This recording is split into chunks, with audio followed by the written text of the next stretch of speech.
024. Program Studi Pendidikan Bahasa Indonesia, Fakultas Keguruan dan Ilmu Pendidikan Universitas Peradaban.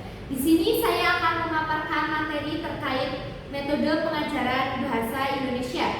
Tujuan dari presentasi ini untuk memberikan pemahaman mengenai berbagai metode pelajaran serta bagaimana metode tersebut diterapkan di dalam kelas. Langsung saja untuk metode yang pertama, yaitu metode pengajaran tradisional. Metode pengajaran tradisional seringkali melibatkan ceramah, hafalan, dan latihan tertulis. Meskipun metode ini memiliki kelebihan dalam memberikan dasar pengetahuan yang kuat, ia juga memiliki kekurangan seperti kurangnya interaksi dan praktik bicara. Jadi metode pelajaran tradisional ini berfokus pada pengajaran tata bahasa dan kosakata melalui hafalan dan tulisan. Nah, metode ini juga seringkali membuat peserta didik cenderung bosan. Lalu untuk yang kedua, itu ada metode komunikatif. Metode komunikatif ini menekankan penggunaan bahasa dalam konteks yang nyata. Siswa diajak untuk berinteraksi satu sama lain melalui percakapan, diskusi, dan permainan peran.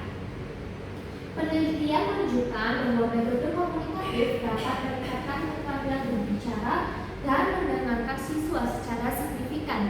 Jadi metode komunikatif ini menekankan pada penggunaan bahasa dalam konteks yang nyata.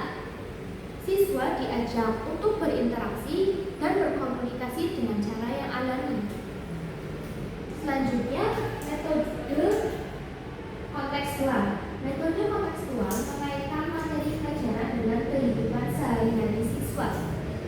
Dengan menggunakan contoh-contoh yang relevan, siswa lebih mudah memahami dan mengingat kosakata serta struktur bahasa.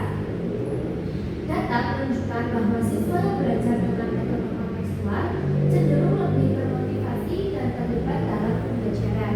Jadi metode kontekstual ini mengaitkan materi pembelajaran dengan kehidupan yang nyata, sehingga siswa dapat termotivasi untuk belajar karena metode ini langsung terjun ke dunia yang nyata. Selanjutnya yaitu metode berbasis proyek. Metode ini melibatkan siswa dalam proyek nyata yang berkaitan dengan penggunaan bahasa Indonesia. Misalnya, siswa bisa membuat majalah sekolah atau melakukan wawancara dengan tokoh masyarakat. Metode ini tidak hanya memperkuat keterampilan bahasa, tetapi juga mengembangkan keterampilan kolaborasi dan kreativitas. Jadi metode berbasis proyek ini, siswa diminta bekerja sama dalam kelompok untuk menyelesaikan tugas atau proyek secara bersama-sama yang telah diberikan oleh guru. Lalu selanjutnya ada metode penggunaan teknologi modern. Teknologi dalam pengajaran bahasa, penggunaan teknologi seperti aplikasi pembelajaran bahasa dan platform online semakin populer dalam pengajaran bahasa Indonesia. Teknologi memungkinkan akses ke sumber daya yang lebih luas dan memberikan kesempatan bagi siswa untuk belajar secara mandiri. Data ini menunjukkan bahwa integrasi teknologi dapat meningkatkan motivasi belajar siswa. Jadi metode teknologi modern ini dapat memudahkan siswa untuk belajar secara mandiri. Baik, sekian presentasi dari saya. Apakah ada pertanyaan? Ya, silakan. Bagaimana sih metode kontekstual dapat meningkatkan belajar motivasi siswa? Nah, jadi kita kembali ke metode kontekstual. Metode kontekstual ini kan mengaitkan materi pelajaran dengan kehidupan sehari-hari siswa. Jadi misalnya guru bisa menggunakan media massa atau status online yang relevan. Jadi siswa dapat memahami dan mengingat materi tersebut karena materi tersebut langsung dilakukan secara nyata. Terima kasih.